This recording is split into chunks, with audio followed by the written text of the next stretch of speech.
I'm going to, for the next, I hope, around 45 minutes, actually, not an hour. We'll have time for a response, or we'll see what. Just go over very clear information of what Israel is dealing with, what the reality is on the ground as far as we're concerned, what our perspective of things is. I'm going to touch on certain topics that I think you're not aware of. Talk about the Iranian threat, the influence on everyday Israeli life. We're going to talk about violence in the Arab world as it relates to Israel. Just touch a bit on the perspective of Israel compared to the Arab Spring, or should be called actually the Arab Fall or Nuclear Fall, or whatever you want to call it. But touch on that, touch on the situation of the civilians within Iran, not the government, but really what the people are dealing with, and how their life looks. And we're going to do this in a very orderly fashion. So we're going to start within Israel, then talk about the countries, the Arab Spring in general, and then circle around the country talking about our enemies, finishing with Iran. And then I'm going to give you a few pointers at the end of what you can really do, similar to what Dan was speaking about and some of the things you've heard, just really relating or addressing you with practical and clear points of where you're going to get information, what you should do, how you should look at things, perspective, opinions, ideas, and so on and so forth. And a lot of this it's all coming from a place of providing you with what we feel, what we understand, what and especially the body of Messiah in Israel is feeling and experiencing on a daily basis. And just to give 2 minutes about who I am and what I'm doing here, the Jerusalem Institute of Justice is and this is not a dirty word in Israel, we're a legal and a political organization, meaning we use the political system to further God's cause.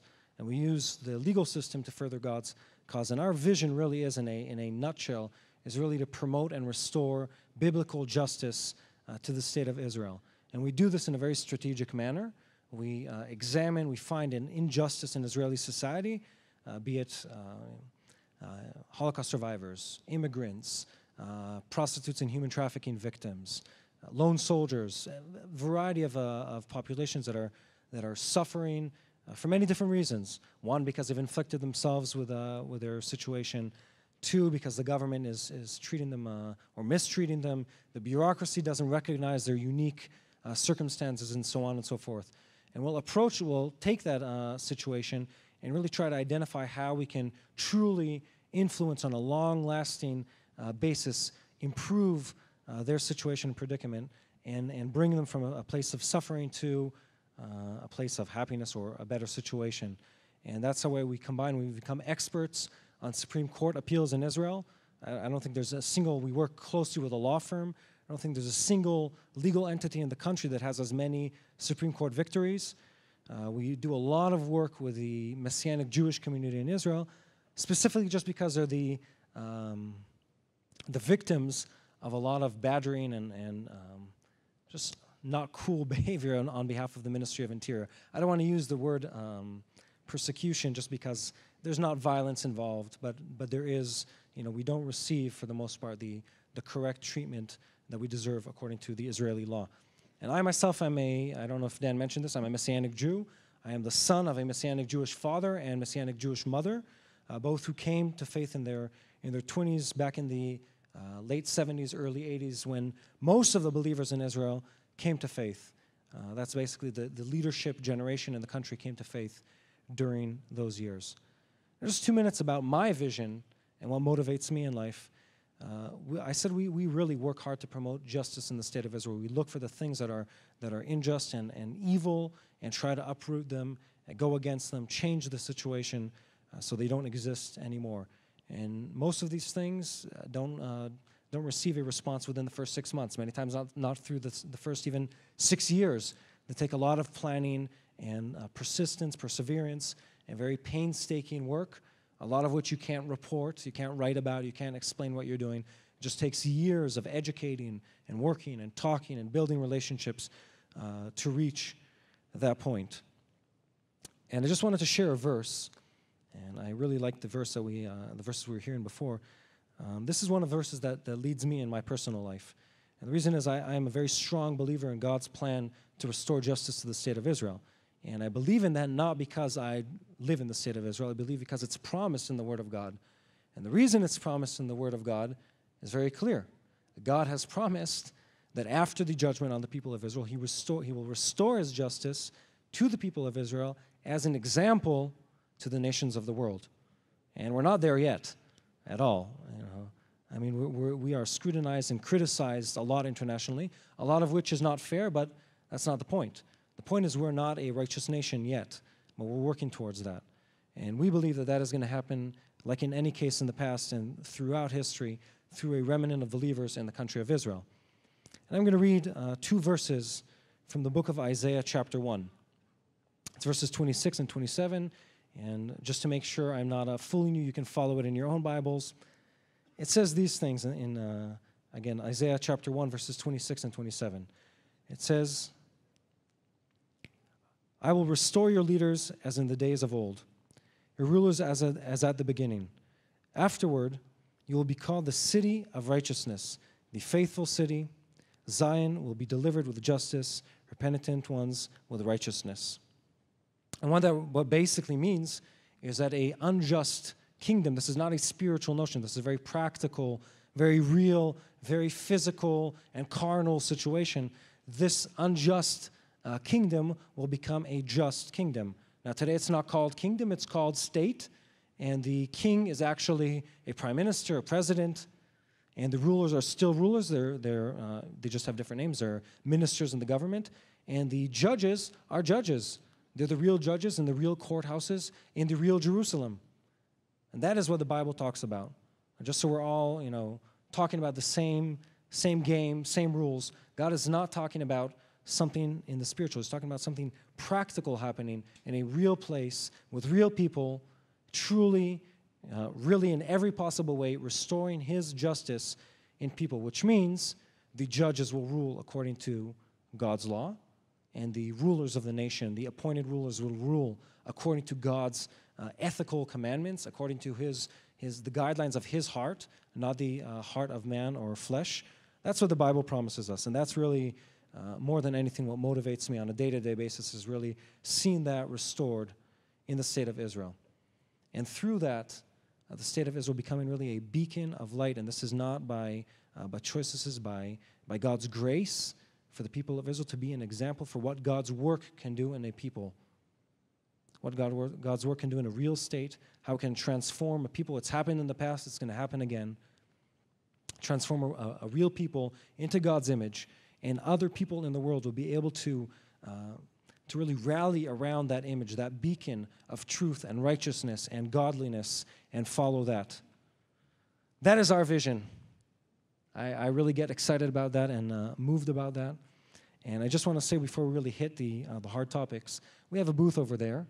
I was surprised actually we got it in the mail from our people in the U.S. It's really big.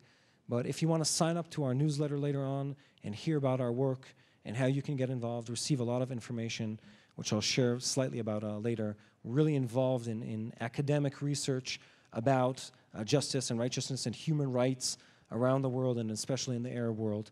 We have a lot of materials on that, a lot of materials on how you can advocate for the state of Israel from a really factual basis, and we'll touch on that.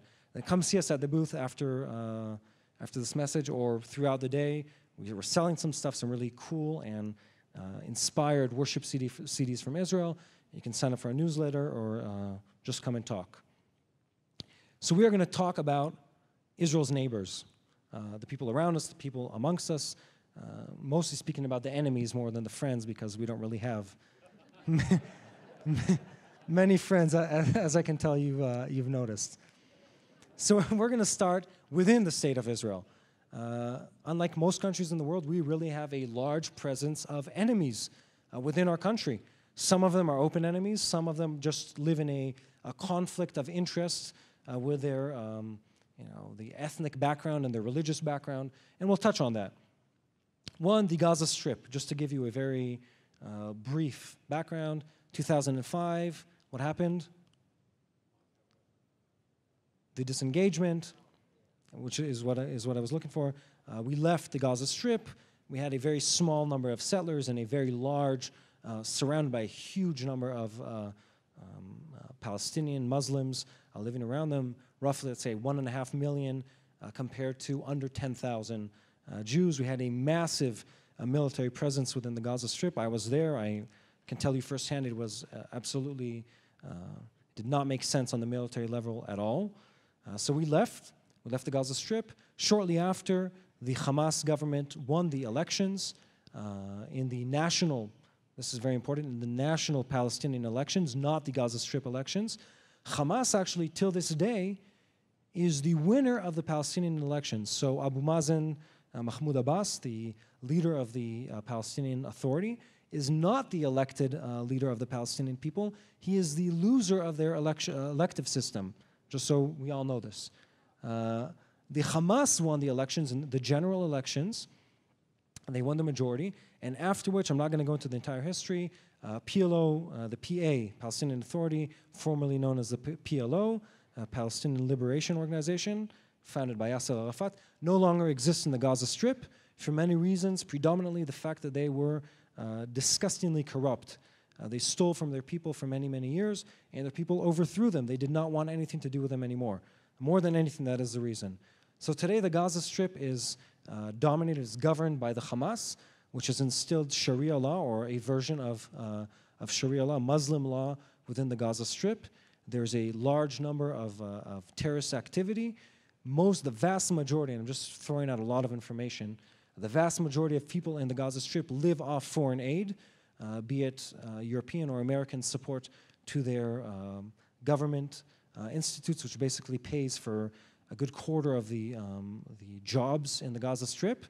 And the rest is basically paid by UNRWA, UNICEF, different UN agencies that feed, clothe, and pay salaries to everyone else in the Gaza Strip. They're very, very weak economy. They were based in the past mostly on working within the boundaries of Israel. They would come out of the Gaza Strip, drive into the Israeli cities, build our buildings, work in our businesses, and return sometimes at the end of the week and many times on a daily basis into the Gaza Strip. And that is obviously no longer existent. That's the Gaza Strip. I don't know if you follow the news. Earlier this week, there was an officer who basically had his two of his arms blown off when he opened a rigged, or it's actually a gate on the fence that surrounds the Gaza Strip. There were 2 civilians who were hurt in a rocket attack, one of many, many rocket attacks, and we'll show you pictures of that later on and some information on that. 2 civilians who were hurt, and this is an ongoing scenario, ongoing story. Civilians are attacked by the Palestinians who fire rockets out of the Gaza Strip. The Gaza Strip is armed and very much sponsored also by Iranian money, paying for the Hamas, paying for Islamic, Salafic activists or terrorists within the Gaza Strip who do their bidding, do their work. They promote terrorism and hatred within the Gaza Strip. And you'll notice throughout this lesson, I do tend to focus on the mindset and the feelings of the people, because I think that is historically it's incredibly important to see how the people themselves, not just the leadership, what the people are experiencing. I'm going to touch on the economics. I'm going to touch on their disapproval of their leadership, because it's important to understand historical processes, is really seeing what leads to social change, not just the leadership's decision, but what the people are feeling, what their morals are. I'll touch on that, especially when we talk about Iran and how their callousness to violence allows them to pursue the nuclear program. But we'll get to that later. The West Bank, number 2. Just so we're all talking about the same areas, the Gaza Strip is pretty much on the middle to the west of the state of Israel. The West Bank is everything named by many. The West Bank, it's everything that is on the eastern side of Israel, actually. Judea and Samaria would be the correct historic names to those areas. And most of them are mixed between Jewish and Muslim Arab population. Majority of Arab population, but there are a lot of Jews. We're talking over 500,000 Jews actually living in those areas. By the way, I'm not going to go into numbers of Palestinian population, because there are no real numbers. The Palestinians, again and again lie about the true size of their population. They vastly and wildly exaggerate the size of their population. You can see that if you compare different researchers on the topic. I'm just not going to touch it. There are millions of Palestinians in the state of Israel, probably between 1 and 2 in the Gaza Strip, and again, probably around 1.5 in the what is known as the West Bank, so the rest of Israel, with the exclusion of the Israeli Arabs. Just so we're all talking about the same thing. The West Bank, for the last, basically since Bibi's been in office, but also before that, we've had a peace process that's been going nowhere with the Palestinians. Twice in the last 2 years, they've attempted to unilaterally declare statehood in the UN or receive some kind of international approval without doing anything to win that approval. And I'll explain that sentence. The film you watched earlier today that Donald played, that's our film. And I'm happy you showed it.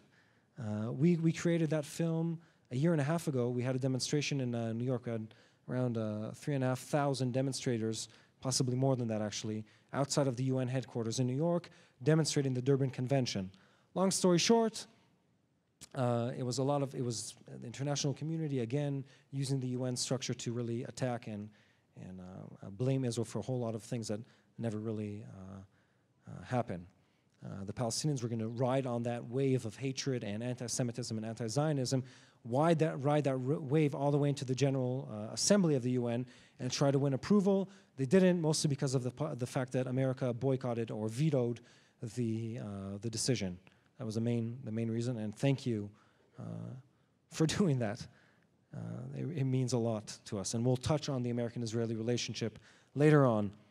So here we have the Palestinian people, and here we have the Israeli people. We are not at peace, but guess what? We're also not at war.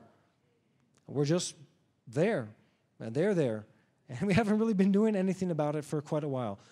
Something I do want to touch on is the fact that the Palestinian people are poor.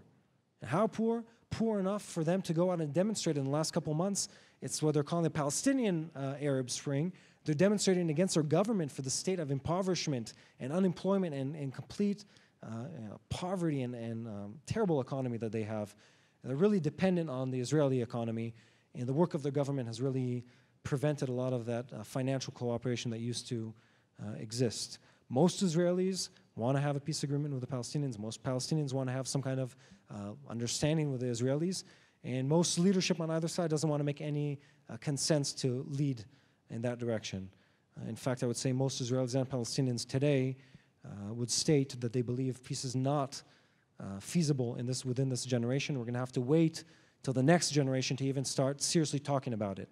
In the meanwhile, we're all in the same country, pretty much. They are very much dependent on us for we pass a lot of taxes to them, gathered through various means. Basically, Palestinians who get paid in Israel, we transfer their income tax to the Palestinian Authority, and a lot of the port taxes also to the Palestinian Authority, and that pays their salaries. Not only we pay their salaries, also you pay their salaries, and the UN pay a lot of the Palestinian salaries.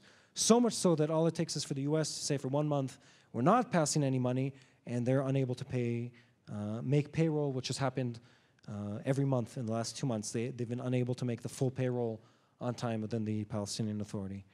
So that's the situation there. The population is not happy. They do not like living under the Palestinian Authority, and many of them try as much as they can to move into Israel, become Israeli citizens, so to speak. Moving on to Israeli Arab citizens. Israel has approximately 8 million citizens. I'm not talking about the Palestinians. They are not citizens. They are Palestinians who reside within the boundaries of historical Israel, if you understand what I mean. They're not part of the state of Israel. We don't control them. We don't have jurisdiction over them. They're not Israelis. The Israeli citizens of 8 million approximately include over 1.4 million Arabs. Almost all of them are Muslim. There are very few Christian Arabs left in Israel, very small numbers, relatively speaking, especially compared to the past. 1.4 million Israeli Arabs.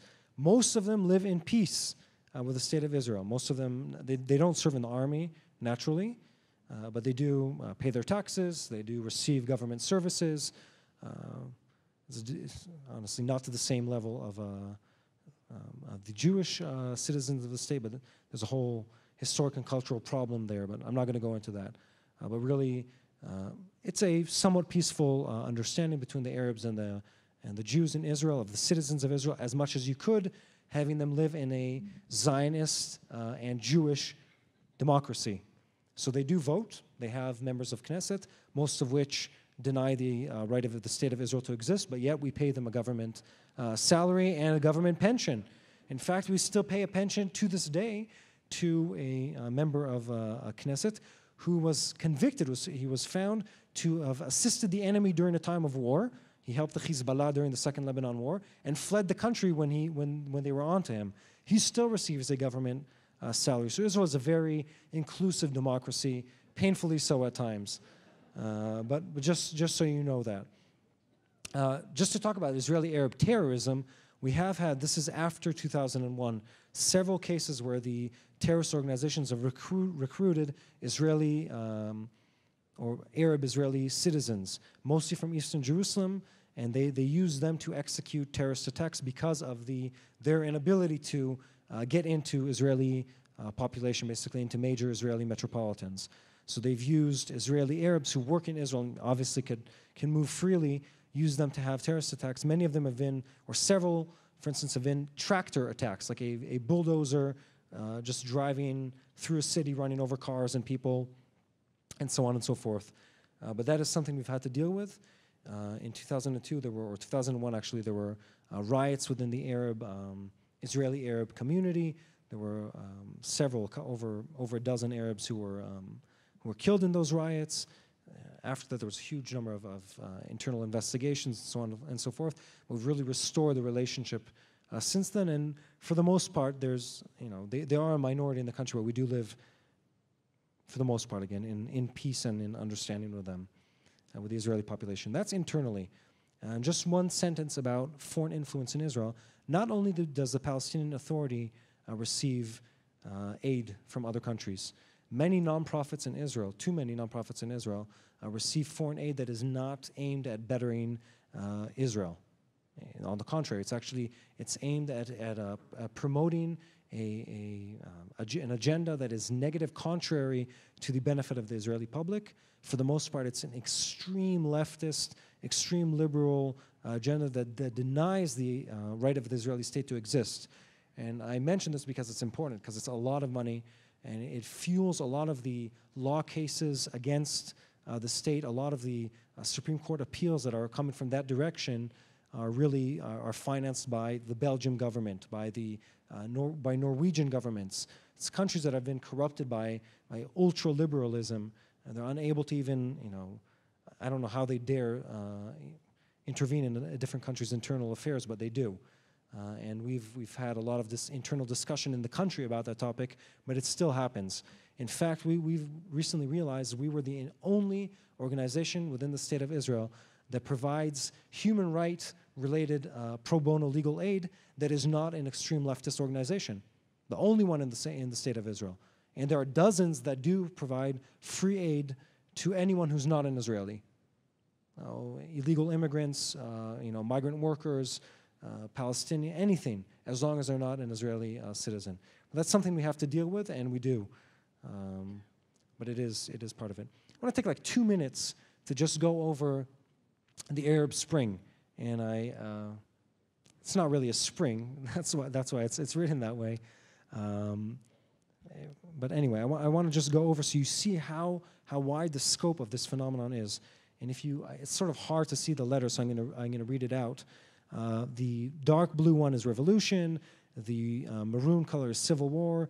The lighter blue is sustained civil disorder. The light blue is protests and governmental change. The orange is major protests. Minor protests is the cream color, and gray is protests outside the Arab world. And you'll notice something. In fact, on the entire thing, the only state that is untouched within the Middle East is the state of Israel.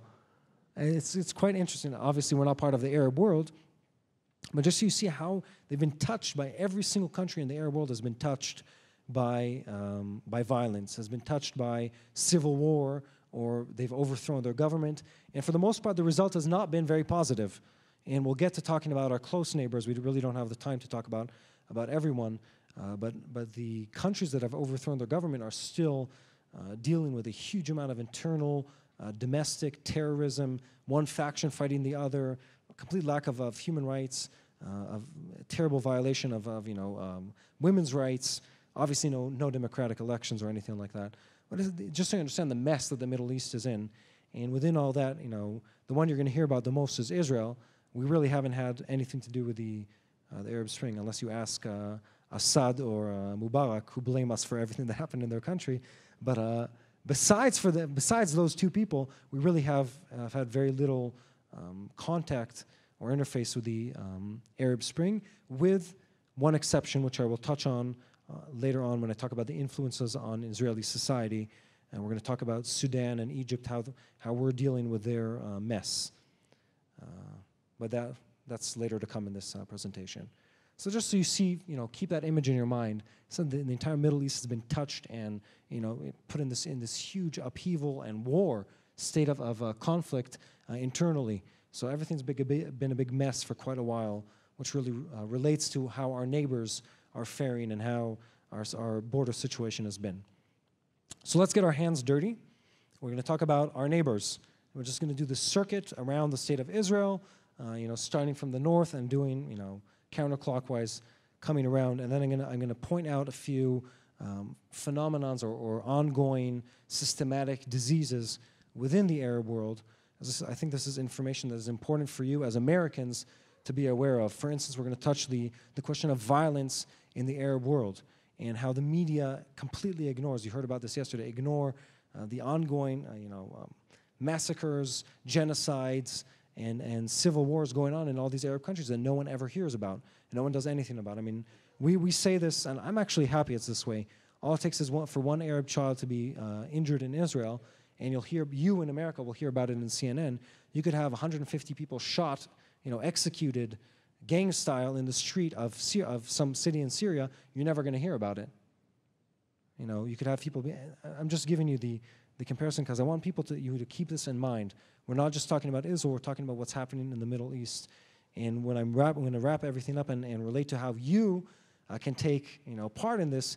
This is what's important: is understanding the relativity of the information that you receive, or I should say, the inaccuracy of the information that is sent out and projected around the world.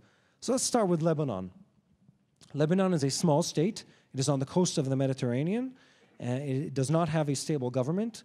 The southern half of the country is controlled by the Hezbollah, which is a terrorist organization, which obviously engages mostly in terrorism. Hezbollah, in turn,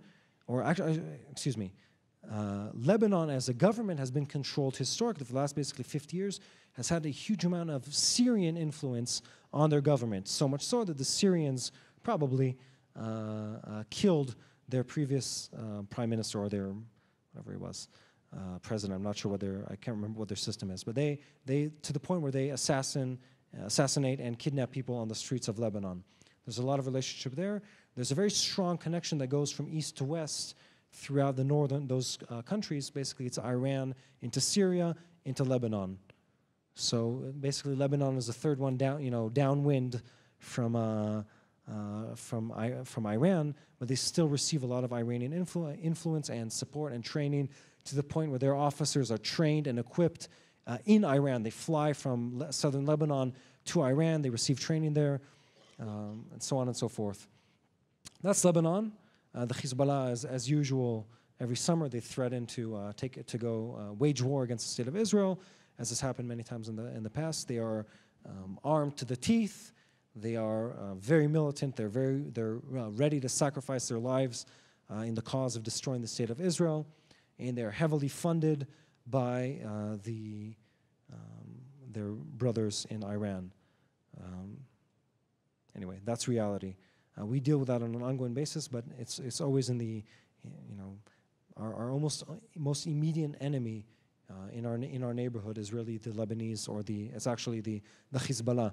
They're the ones who are most trigger happy, most equipped, and most set on immediately going to war. And we know, by the way, when we run the scenarios of what happens with Iran, the Hezbollah attack in Israel is always number one on that list. You always know that's going to happen. You always know you're going to have a wave of terrorism coming out of the Gaza Strip and Hezbollah when Iran is trying to get involved in the Middle East, especially in Israel.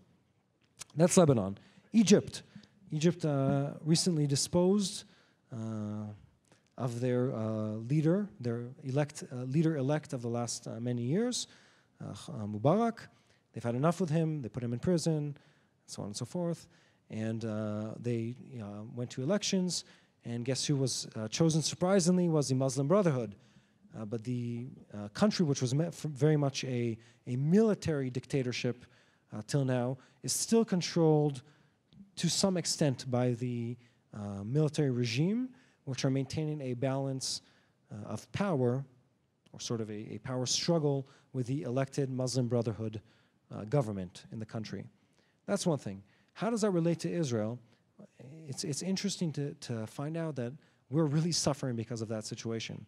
And the reason is, has anyone here heard about our refugee problem in Israel? Sudanese, Eritrean refugees in the state of Israel? Well, guess where they're coming from? Egypt. And why are they coming from Egypt? They're coming from Egypt because they fled their countries, or many of them left seeking work.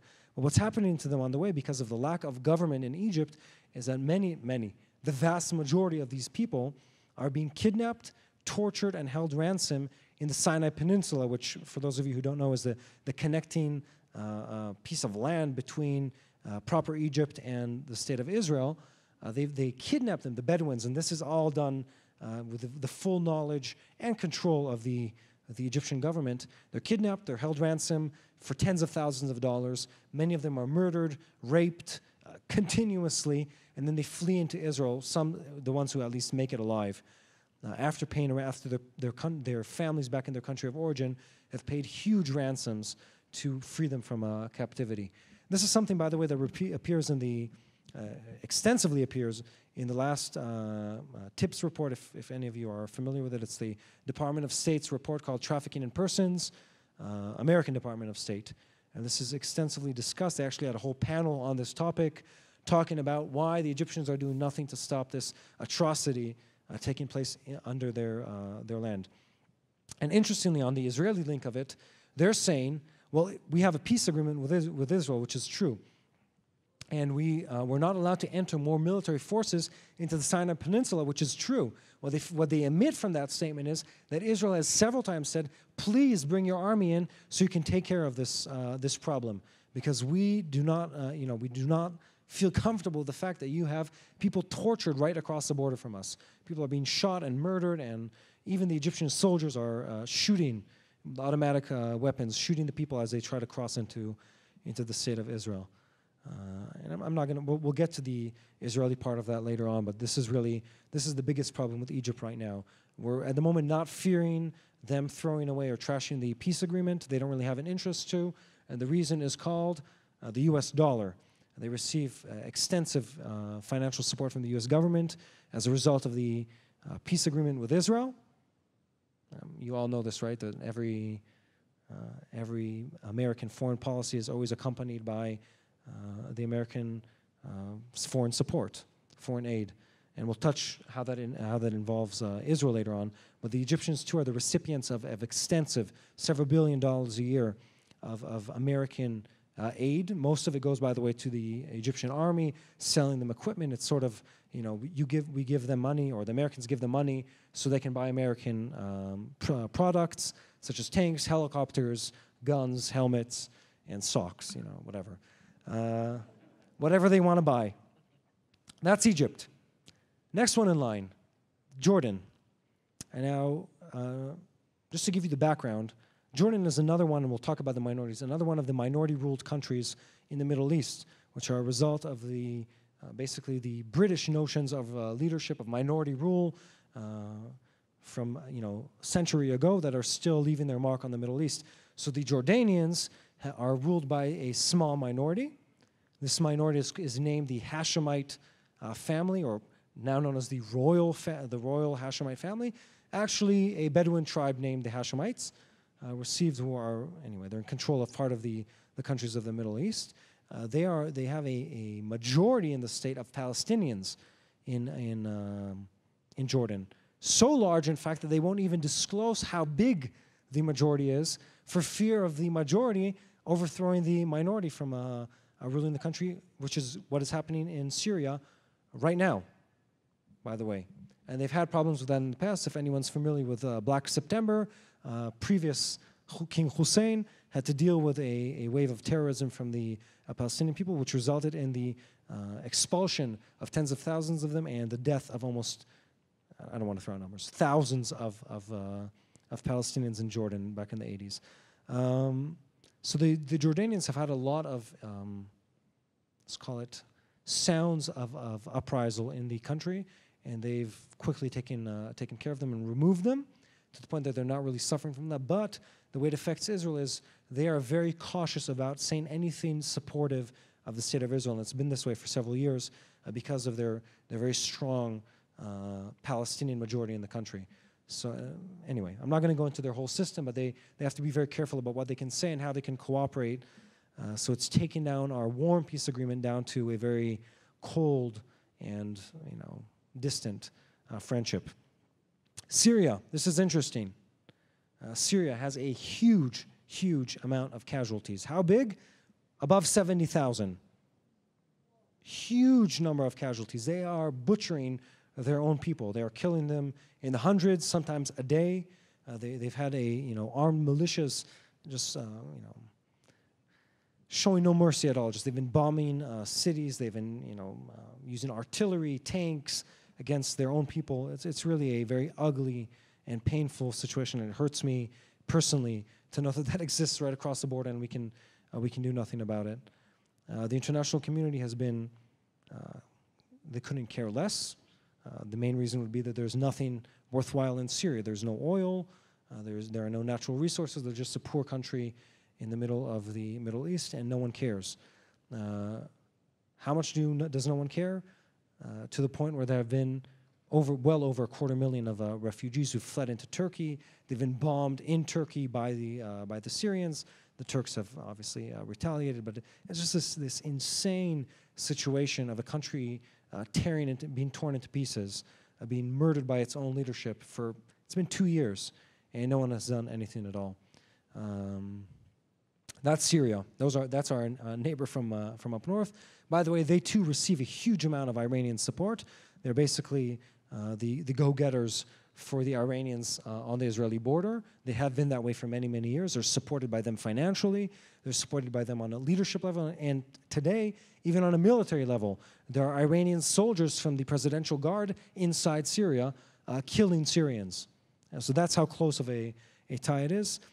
And we're going to go to violence in the Arab world, but maybe I'll skip that. I want to talk about minority rulers in the Middle East, just so you understand the background to this. Back in the basically the 1910s, 1920s, England, or the British Empire back in the day, was involved in the Middle East. What is the Middle East? Basically Saudi Arabia of today, Jordan, Syria, Lebanon. They were involved in all those areas, and they were trying to use, this is before World War I, they were using the locals to fight against the great empire, or the great dying empire of the time, the Ottoman Empire. And the family that supported them was the Hashemite family.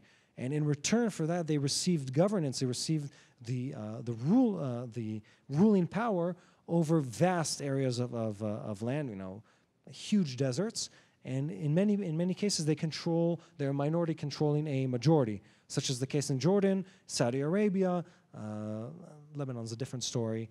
Syria is a tiny minority. In Syria, by the way, the minority group is called the Alawites. They're probably 10 to 11% at most of the population. And the result of that is, by the way, is going to be, and we're going to talk about, feast your eyes on this in the meanwhile, on death tolls. The result of, by the way, of minority governments being overthrown is internal terrorism in those countries. What is an example to that? Libya. Libya overthrew. Who was the leader? Thank you. They overthrew Gaddafi, and Gaddafi's clan, which name I can't remember, or probably pronounce, Gaddafi's clan is armed to the tooth, They have a lot of money because they've been in control for several generations. So they've been fighting and killing at the transit government in Libya. Same thing is going to happen in Syria for the reason that if Assad is overthrown, if his Alawite minority doesn't fight the Muslim majority, they will be killed to the last person. Not only them, by the way, also the Christians and the Druze. Anyone who's a minority is going to be killed or very close to that. They're not going to be very patient towards the minorities. So the result of them being overthrown, or the result of the Jordanian Hashemites being overthrown, is going to be very clear. It's internal terrorism for a very long time. These people have had several, for the most cases, 3 to 4 generations to arm themselves and seize positions of power, and they will not go without a fight. And they're definitely not planning to. So just so you can get the proportions of what's going on in the Arab world. And the next slide is going to be death tolls in the entire world compared to Israel, which is an amusing picture altogether. But just so you see the numbers. You have Sudan, it's 2.6 million. Afghanistan, 2.5. Iraq, 1.5. Bangladesh, 1.4. These are just Muslim countries. And on the bottom of that list, and you saw that in the movie earlier today, 60,000, which this, by the way, is a chart from a year and a bit ago, so it's no longer relevant, because Syria is between Chechnya and Israel. These are all Muslim countries, by the way. They're higher than 60,000. So there are 60,000 Arab casualties in all the 5 wars plus ongoing conflict for over 60 years between Israel and the Arab world. 60,000 casualties. The vast majority of our soldiers in the Arab armies. And the next number, 7,400, which is a high number without any doubt, but obviously much smaller in proportion to all the other numbers. That number is the number of Palestinians or people in Palestinian territories killed in 64 years of struggle or conflict with the Israelis. That includes, of course, Operation Cast led many large-scale military operations within the Palestinian territories, but that isn't the death toll on that. So you put that in scope of this, and you understand how biased and just unbalanced the media you're receiving is. I mean, if you actually look at the media exposure you're going to be getting about acts of violence in the world, the green is going to be Israel, and the blue is going to be the rest of the world. This is reality. This is since 1948, or 45 actually, I believe. The contribution of Israel to the violence in the world. That is our part. And that's the rest of the pie. So just to put things in proportion, this is reality. And if you flip that, that is the portrayed reality in most of the media sources in the world today. So much so that you have to, I would guess that if you ask most people around the world, they wouldn't believe this information. They'd be sure that you're lying to them, because it's not possible you're hearing about the genocide and the acts of violence in the state of Israel. And I'm, by the way, all for healthy criticism of the state of Israel. Don't get me wrong. But, this is reality. This is reality. That video you saw earlier today, they are reality, and not what you receive, which we'll get to that later on. And we've touched the minority rulers. So let's talk about Iran and what we can do with Iran, what we're supposed to do with Iran. One, let's start with the history. Iran and Israel were not always enemies. In fact, we were best buddies back in the day. Before the Muslims overtook I'm dead serious. We were really, really good friends, as good as friends can be in the Middle East. Back in the day, we sold them technology, including military technology, including the best military technology of the time. We were really good friends back then. So just, in the past, things weren't always this grim in our relationship. Now, here's something that's very relevant for you. Many Americans often ask me, I meet quite a lot of English-speaking or American groups, when will Israel attack Iran? And my response is, how do you believe it's possible that Israel will attack Iran without American support? And I don't know if you understand the scale of powers in the Middle East. Israel is a small country. We have been successful so far in beating our enemies at a high price in many cases, but we're a small country. And the Iranians are not a small country. And we will suffer a large casualty toll on our population, our civilian population, if we attack Iran. Not only that, I say the American and Israeli relationship goes way past Obama and Bibi not being friends. You know? I'm not going to go into the American politics, but it is way more complicated than on the leadership level. In fact, historically speaking, people overestimate the power of the relationship of leaders. Most of the government work does not happen on the level of number one to number one. It happens on level 30 something to whatever. It's on the professional level that the real work takes place. And America and Israel have a long-lasting covenant.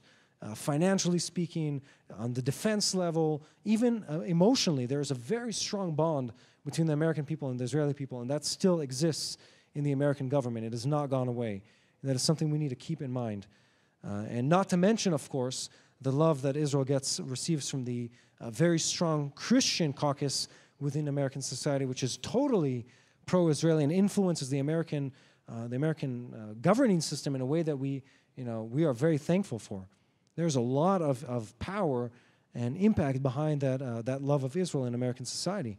So we shouldn't forget about that. We shouldn't forget about the fact that America in 2010 gave Israel more than $3.2 billion worth of military gear, of cash in hand. Not forget the fact that last year they just bought us fighter planes. Did you know that? Obama bought us fighter planes. Do you know that? He knows it, believe me. He knows.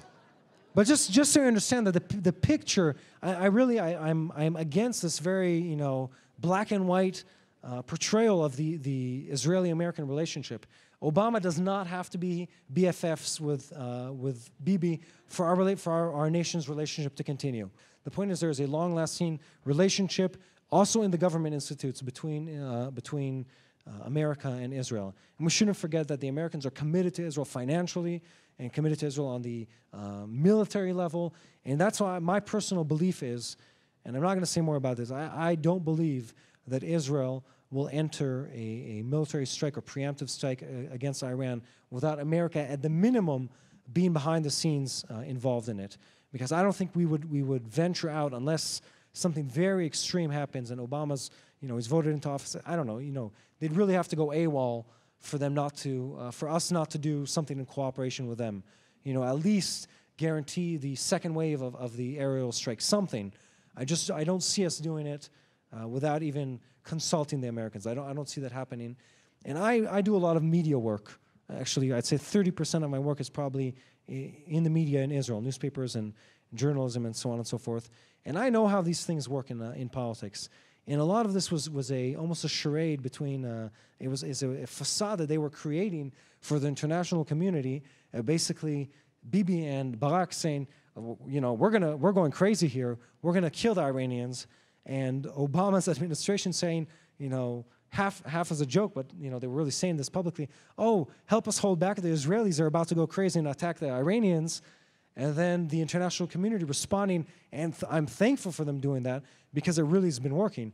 Responding by setting in place, implementing a huge line of restrictions, mostly financial, on the Iranian people, which have been taking their toll on the Iranian government, which has to deal with the fact that a chicken there costs pretty much the same amount as like 5 chickens in the U.S., and they're not a rich country. That's really taken a toll financially on the Iranian people. So I mentioned before that I am a fan of really following a process within a people. What the values and the mindset and the understanding of reality, the perception people have about situations in countries and how it influences their decision making as a nation. For instance, I read endless amounts of books about the German society during World War II. How they were complacent, what led to that, what led to their fear of the government that prevented them from taking action. And I'm going to throw out a few ideas here on the human rights violations in Iran. Example, in Iran, if you're homosexual, and God loves homosexuals, if you're homosexual, the government might force you to change your sex from male to female to solve your problem. Okay, this is the kind of stuff. People are arrested off the street without any charges made against them. They're held in custody for months or years at times without any charges being made, without their families knowing where they are. People are shot in the streets in Iran. There's a lot of violence in that regime. It's actually government. A huge amount of violence in that atmosphere of life. And that takes its toll on the population of that country. People do not go for 2 generations without the environment they live in affecting their morality and their message box about what is right and wrong. It really does take its toll on the people. So I want you to see this thing as an example so you understand how much the Iranian people suffer from their government and how callous they've become to arbitrary acts of violence. And this is what happens in Iran. So here we are on the top part, the blue and red and dark blue bars on the top. They represent different reports on the number of executions in Iran. The problem is in 2010, there are no reports except for one, which is the Iranian human rights, because no one else was allowed into the country. But the death toll is definitely up, and it's been up since. The bottom half of that chart is the official. This is government speeches of incitement against Israel in Iran. And I want you to, there are 2 processes that are happening here. One, they are speaking hatred and violence off every possible stage in Iran. That's the bottom chart. They've been doing it more and more often throughout the years, just talking about killing and violence and destroying the Jews and destroying the Zionist devil in their words. And of course, every time they say that, I don't know if you follow the Ahmadinejad speeches in the UN. After saying, "I will destroy the Jews," he claims that he was misinterpreted by the translators. It happens every year. It's actually quite amusing. If you'll follow it, you'll see there's a report. He says, he'll say, "The Zionist regime must be destroyed," and then he'll say, "No, I was mistranslated. The actual translation is, I am not in agreement with the Zionists," something ridiculous like that. It's almost as if it's a joke to him sometimes. But he's not joking, obviously. And he really is preaching violence and hatred and destruction of the state of Israel. And at the same time as he's doing that, it's almost like a puppeteer. He's waving one hand, hatred, destruction, Zionist devil, and on the other hand, he is sending people to the gallows. That's what he's doing with his other hand. And you need to understand the reality on the ground in Iran. It is not just that the country is gearing up to war. They are living in a state of fear and violence, and the government has the ability to make people disappear like that. We're not talking to this is not a democracy. You cannot call up your lawyer. You do not get a phone call from prison. They make people disappear. They make families disappear. This is the kind of government they're living under. And this is the kind of violence they're exposed to. Hundreds of acts of execution a year. And these are not, by the way, this is not for premeditated murder. This is not for, rape. This is not for any heinous crime. This is for crimes against the government. Not counting the people who are not recorded as executed because no one knows where they even disappear to. So this is the reality of life in Iran. And the reason I'm mentioning this is because, being exposed to violence over a long period of time, as any parent with kids who plays video games would know, being exposed to acts of violence makes you callous to violence. It makes the Iranian public accept speeches that say, "We will wipe out the Zionist devil. We will nuke them. We will bomb them. We will erase their cities." They are preparing their society to extreme acts of violence. They're preparing them mentally and socially. They're completely destroying the scale of morality in their society, saying this is good and this is bad. They're corrupting it in a very intentful way. They did not do it by mistake.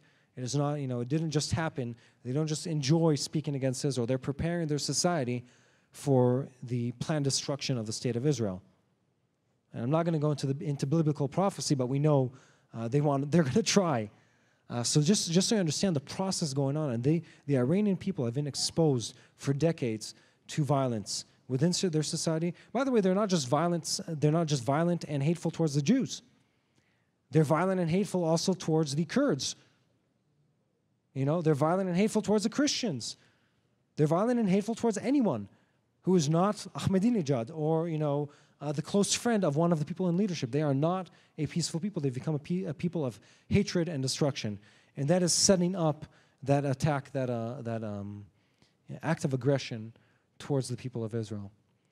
And just to go back to the American and Israeli relationship, behind the scenes, I truly believe this. There's a deep understanding of what the boundaries are and where we will be supported. And but I do believe that we might end up in a situation of a war with Iran. The reason is Iran doesn't really care about what the U.S. or Israel are going to do. They're set on violence, and they're not going to stop, I believe at least, till they reach that final destination. And of course, we'll have to be met with mutual violence and retaliation on the other side. So I want to talk about the impact of on everyday Israeli life. This is my last point, and then I'm going to give you some very practical things you can do. I also want to address some of the things that were said earlier in this conference. Just touch the impact on everyday Israeli life. Number one, the budget. We spend a ton of money on defense. By a ton, I mean 20% of the 2011 budget was spent on defense. By 20%, I mean actually a lot more, because in the budget book, 20% goes straight to the defense ministry, but then every other ministry has budget-related costs. If it's the added cost of security, or flying or guarding Israeli diplomats internationally, or putting anti-air-to-air missiles on El Al planes, whatever it is, there's an added cost to it. So at least 20% of our national budget goes to defending our country. That is very high. That's high for dictatorships. That's higher than the Germans during World War II. That's how high it is. Very high. And that's at a year of peace, by the way. This is how high our defense budget has to be. And we have a very large army, proportionally speaking, of course, to the number of people in Israel. Very large, very well-trained, enormous reserve army. I'm an officer in reserves too, and we have, I'm not going to go into numbers. There are a lot of people in the Israeli army, and the army is no cheap feat, as you definitely know. Then there's the budget. Then we have the question of emotional distress, and the way being in a continual state of friction, or being surrounded by enemies, or more than that, being afflicted by attacks, ongoing attacks, really influences society. And forget post-traumatic syndrome of soldiers and victims of acts of terrorism, but the research that's been done in southern Israel in the last couple of years is just devastating. It has destroyed families. Being exposed to this ongoing violence, this ongoing threat, has really it's grinded away at their emotional and their mental barriers. And we're talking thousands and hundreds of thousands of families who've been in the line of fire, who are just suffering from various syndromes, starting with learning disabilities for the kids, to marriages falling apart, financial problems. It's this whole list of problems that people are exposed to. And just so you see the map on the left, the blue is the Gaza Strip, and all the areas around it are the different missiles. And I believe the range of the missiles they have now is even larger than that. The city on Israel is a very small country, by the way. You'll see Ashdod is the 5th largest city in Israel. This is a very, very big city. That's Ashdod. And they're right inside the bottom of the cream-colored part of it. The number of rocket attacks on the state of Israel, it's this ongoing grinding and onslaught on the Israeli public, and it's really taking its toll. Quickly, because I have other things I want to talk about. Security checks. Just these are pictures from everyday Israeli life. When we go into the mall, we walk through a metal detector, but we don't need to take off our shoes, thank God. Which I'm still shocked they haven't figured out. The security fence, which is actually, this is not a representing picture because the security fence is predominantly actually a fence, not a wall. I don't know if you knew that. Only 2% of it are a cement wall. Everything else is a fence. Whatever. Of course, they like showing the picture of the image that doesn't represent the reality. Roadblocks, armed soldiers in a store in Israel. These are pictures of Israeli reality and the influence it's had on our society. Now, the last thing I want to finish with is I talked about the way you've been exposed to Israeli society, and obviously we've become a militant society to some extent, although we have a very strong left wing in the country. because of this exposure to war and violence and so on and so forth. But the recent rounds of violence in the Middle East have had nothing to do with Israel, and we've still taken a huge hit by this violence. What I'm talking about is the refugees coming in, or migrant workers, call them what you want, coming in through Sudan or Eritrea to Egypt and to Israel. The violence in their countries is forcing them to flee their countries into Israel. And what's driving me mad is they're pointing the finger at Israel for being mean to the migrant workers. They are being killed in their own countries. That's the reason they're fleeing. And then they're being killed by the Egyptians for coming into their country, so they flee to Israel. This is the reality on the ground. This is what we're dealing with. And I just want to say, honestly, as an Israeli, we were having a very hard time dealing with this. One, because we are afraid of the demographic threat of having tens of thousands of immigrants coming into our tiny nation, and it is a threat. They're Muslim. They're not planning on contributing to our economy or society anytime soon, generally speaking, at least. And it's a very, very big problem for our society, and we've responded at times, and it's shameful as a country. We've responded in xenophobia, in being hateful towards the foreigners in our country. We haven't done very well. It's really taken a toll on Israeli society dealing with this demographic threat, which is the direct result of violence in the Arab world. This is how things really work. And there's always the other side of the coin. That is why they're coming to Israel, and we're having to deal with this violence in our own in our own house. A few thoughts I had about what you can do. What you're supposed to do, what you're called to do. But I wanted to actually answer a technical question before I go to there. Several people, or quite a few people, have come and asked me about different organizations in Israel. Should I donate to this or that, or what about this guy or that guy? And Dan was, giving you a few examples. The Utterbacks, by the way, work right across the street from us, and we cooperate with them at times with lone soldiers and helping lone soldiers in Israel. Here's something you can do practically if you want to examine different organizations in the country of Israel. Look up their financials. Both in Israel and in America, nonprofit organizations are forced by law to disclose their financial information. And I'm going to add a comment to that is, what you're looking for is not necessarily the smallest overhead. Poor organizations are not necessarily the best organizations. What you're looking for is the projects matching the set goal. For instance, if our goal, JIJ, is the Jerusalem Institute of Justice, is to promote justice, we do this through legal work, you would expect to find a sizable amount of money, and you would find it going to pay lawyers' fees, because you have to promote legal work. That's the kind of stuff I'm talking about. So you don't ask me.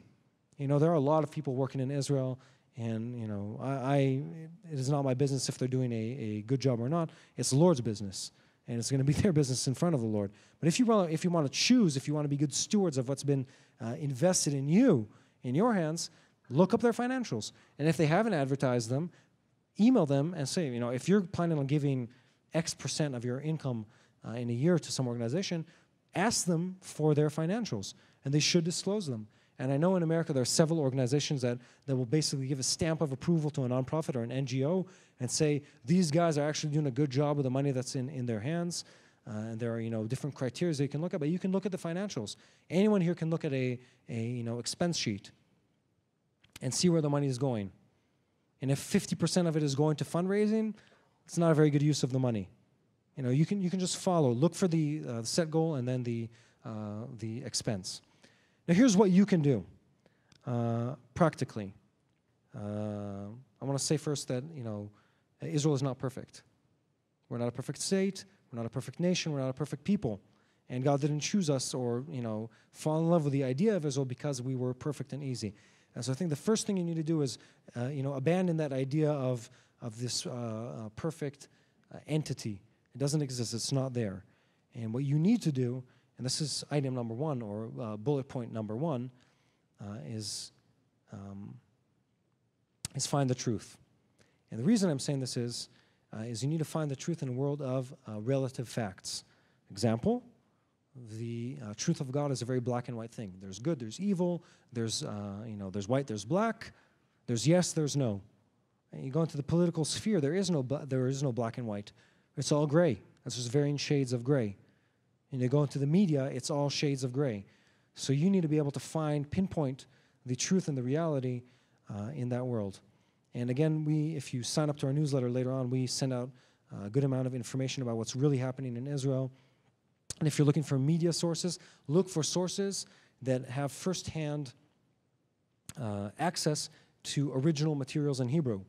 Not a translation of what someone who doesn't speak the local language writes, but what someone who actually has a broad understanding of what's happening in the country, someone who can receive the original, the raw news from the ground and can interpret that, and there are several media sources that do that. 2, you can pray for us. You can pray for the state of Israel. As I mentioned in the beginning, you can pray for the justice, for God's justice in the state of Israel to really take hold of our nation. And 3, which several people have asked me, is how you can influence your own society. And you can influence your own society by the two of the, both the above. Is 1, you can find the truth and pass that truth on to the people around you. 2, you can pray so people are, exposed to that truth and believe and accept and, really take in what that truth truly is. It's not easy, you have to find the information. You have to really figure out what reality is. But, my perspective on this is I don't, today is, in a way, it's a very good use of my time, but strategically speaking, I'm preaching to the choir. Because you already, you wouldn't come to a conference called Strategic Perspective on Israel if you hated the state of Israel. You would be in a different conference called, Israel, the apartheid state, or, something like that, or the genocide of the Palestinian people. Now, that's where you would be. So you already know about this. My mission in life, in general, is persuading, bringing truthful information, balanced information to people who are not swayed to one way or another, are in the middle. They have, this half opinion. I feel this way about, this fact. So if they'll be exposed to the truth, they might be swayed to the right direction. That's the majority of society, by the way. It's not a minority. That's the vast majority of society. Has a very raw and childish almost opinion about most things in life. Politics, economics, definitely the idea of Israel. It's this very simplistic idea. They're good, they're bad, and nothing beyond that. So you really have to bring forth the complex and the complicated, clear message. I've taken enough of your time. If you have questions, I'll be there for the rest of the conference at our big blue booth. You can come and just chat, talk, whatever you want. Let's stand up and pray. And I've thrown out a lot of information, but the gist of everything is holding on to God's truth and holding on to the message of justice and restoring biblical justice in Israel, and then how you fit into that message. And I'm going to lead us in a simple prayer, and you can agree. I would love if you would agree with that prayer and try to implement it in your life. So, Abba, we come before you and we ask for your grace, first of all. We thank you for your promise and your kindness and your never-ending, your eternal promises for the people of Israel and for the state of Israel. And we ask that you would give everyone in this room, including myself, a deeper understanding of what your truth is, a deeper understanding of what your reality is, and a wisdom and a discernment to find the facts, to send out those facts, to influence and impact society in a very deep and long-lasting way. And I ask you also give us the courage to challenge people speaking lies, speaking partial truths. You give us the bravery to really stand up for what is right and true and restore God's image of justice and truth and kindness and love into this world, especially as it relates to the state of Israel. In the name of Yeshua, amen. Amen. Thank you for your time.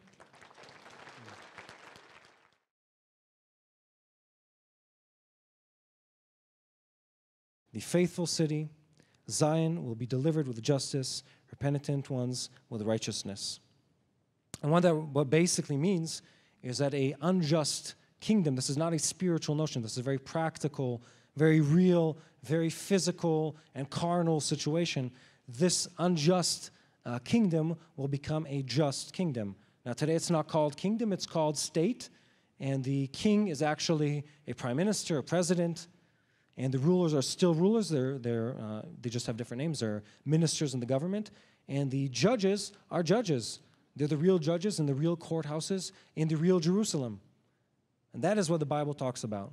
Just so we're all, talking about the same game, same rules. God is not talking about something in the spiritual. He's talking about something practical happening in a real place with real people, truly, really in every possible way, restoring His justice in people, which means the judges will rule according to God's law, and the rulers of the nation, the appointed rulers, will rule according to God's ethical commandments, according to the guidelines of His heart, not the heart of man or flesh. That's what the Bible promises us, and that's really more than anything what motivates me on a day-to-day basis, is really seeing that restored in the state of Israel. And through that, the state of Israel becoming really a beacon of light, and this is not by choice, this is by God's grace for the people of Israel to be an example for what God's work can do in a people. What God's work can do in a real state, how it can transform a people. It's happened in the past, it's going to happen again. Transform a real people into God's image, and other people in the world will be able to really rally around that image, that beacon of truth and righteousness and godliness, and follow that. That is our vision. I really get excited about that and moved about that. And I just want to say before we really hit the political system, to further God's cause. And we use the legal system to further God's cause. And our vision really is, in a nutshell, is really to promote and restore biblical justice to the state of Israel. And we do this in a very strategic manner. We examine, we find an injustice in Israeli society, be it Holocaust survivors, immigrants, prostitutes and human trafficking victims, lone soldiers, a variety of populations that are suffering for many different reasons. One, because they've inflicted themselves with their situation. Two, because the government is treating them or mistreating them. The bureaucracy doesn't recognize their unique circumstances, and so on and so forth. And we'll take that situation and really try to identify how we can truly influence on a long-lasting basis, improve their situation and predicament, and bring them from a place of suffering to a place of happiness or a better situation. And that's the way we combine. We become experts on Supreme Court appeals in Israel. I don't think there's we work closely with a law firm. I don't think there's a single legal entity in the country that has as many Supreme Court victories. We do a lot of work with the Messianic Jewish community in Israel, specifically just because they're the victims of a lot of badgering and just not cool behavior on behalf of the Ministry of Interior. I don't want to use the word persecution just because there's not violence involved, but there is, we don't receive, for the most part, the correct treatment that we deserve according to the Israeli law. And I myself am I don't know if Dan mentioned this, I'm a Messianic Jew. I am the son of a Messianic Jewish father and Messianic Jewish mother, both who came to faith in their 20s back in the late 70s, early 80s, when most of the believers in Israel came to faith. That's basically the leadership generation in the country came to faith during those years.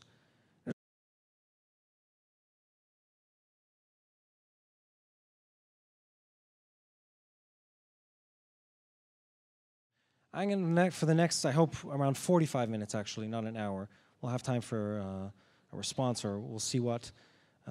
Just go over very clear information of what Israel is dealing with, what the reality is on the ground as far as we're concerned, what our perspective of things is. I'm going to touch on certain topics that I think you're not aware of. Talk about the Iranian threat, the influence on everyday Israeli life. We're going to talk about violence in the Arab world as it relates to Israel. Just touch a bit on the perspective of Israel compared to the Arab Spring, or should be called actually the Arab Fall or Nuclear Fall, or whatever you want to call it. But touch on that, touch on the situation of the civilians within Iran, not the government, but really what the people are dealing with, and how their life looks. And we're going to do this in a very orderly fashion. So we're going to start within Israel, then talk about the countries, the Arab Spring in general, and then circle around the country talking about our enemies, finishing with Iran.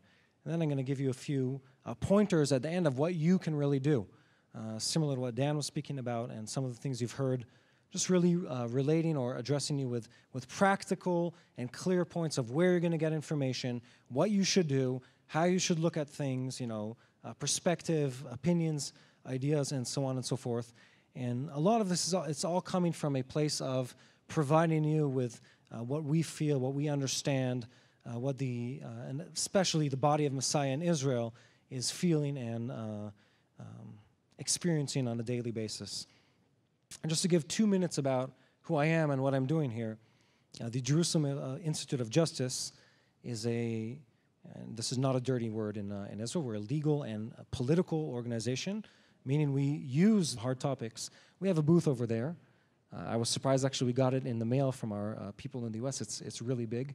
But if you want to sign up to our newsletter later on and hear about our work and how you can get involved, receive a lot of information, which I'll share slightly about later, we're really involved in academic research about justice and righteousness and human rights around the world, and especially in the Arab world. We have a lot of materials on that, a lot of materials on how you can advocate for the state of Israel from a really factual basis, and we'll touch on that. Then come see us at the booth after this message or throughout the day. We're selling some stuff, some really cool and inspired worship CDs from Israel. You can sign up for a newsletter or just come and talk. So we are going to talk about Israel's neighbors, the people around us, the people amongst us, mostly speaking about the enemies more than the friends, because we don't really have many friends, as I can tell you've noticed. So we're going to start within the state of Israel. Unlike most countries in the world, we really have a large presence of enemies within our country. Some of them are open enemies. Some of them just live in a conflict of interest with their, the ethnic background and their religious background, and we'll touch on that. One, the Gaza Strip, just to give you a very brief background. 2005, what happened? The disengagement, which is what I was looking for. We left the Gaza Strip. We had a very small number of settlers and a very large, surrounded by a huge number of Palestinian Muslims living around them, roughly, let's say, 1.5 million compared to under 10,000 Jews. We had a massive military presence within the Gaza Strip. I was there. I can tell you firsthand it was absolutely, did not make sense on the military level at all.